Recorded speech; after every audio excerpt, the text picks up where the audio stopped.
The Rule of Saint Benedict. Readings on Humility. The first degree of humility is obedience without delay. This is the virtue of those who hold nothing dearer to them than Christ, who, because of the holy service they have professed, and the fear of hell and the glory of life everlasting, as soon as anything has been ordered by the superior, receive it as a divine command and cannot suffer any delay in executing it. But this very obedience will be acceptable to God and pleasing to men only if what is commanded is done without hesitation.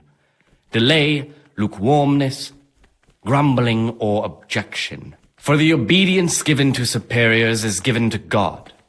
For if the disciple obeys with an ill will and murmurs, not necessarily with his lips but simply in his heart, then even though he fulfills the command, yet his work will not be acceptable to God, who sees that his heart is murmuring, and far from gaining a reward for such work as this, he will incur the punishment due to murmurers, unless he amend and make satisfaction. The Rule of Saint Benedict. Readings on the Spirit of Silence. Let us do what the prophet says. I said, I will guard my ways, that I may not sin with my tongue. I have set a guard to my mouth. I was mute and was humbled and kept silence even from good things. Here the prophet shows that if the spirit of silence ought to lead us at times to refrain even from good speech, so much the more ought the punishment for sin make us avoid evil words. Therefore, since the spirit of silence is so important, permission to speak should rarely be granted even to perfect disciples, even though it be for good, holy, edifying conversation. For it is written, in much speaking you will not escape sin.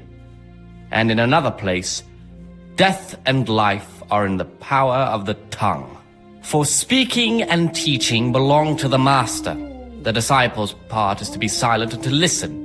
And for that reason, if anything has to be asked of the superior, it should be asked with all the humility and submission inspired by reverence. But as for coarse jests and idle words, or words that move to laughter, these we condemn everywhere with a perpetual ban. And for such conversation we do not permit a disciple to open his mouth. The Rule of Saint Benedict. Readings on daily manual labor. Idleness is the enemy of the soul. Therefore, the brethren should be occupied at certain times in manual labor, and again at fixed hours in sacred reading. To that end, we think that the times for each may be prescribed as follows. From Easter until the calends of October. When they come out from prime in the morning, let them labor at whatever is necessary until about the 4th hour. And from the 4th hour until about the 6th, let them apply themselves to reading. After the 6th hour, having left the table, let them rest on their beds in perfect silence, or if anyone may perhaps want to read, let him read to himself in such a way as not to disturb anyone else. Let none be said rather early, at the middle of the 8th hour, and let them again do what work has to be done until vespers. Weak or sickly brethren should be assigned a task or craft of such a nature as to keep them from idleness, and at the same time not to overburden them or drive them away with excessive toil. Their weakness must be taken into consideration by the abbot.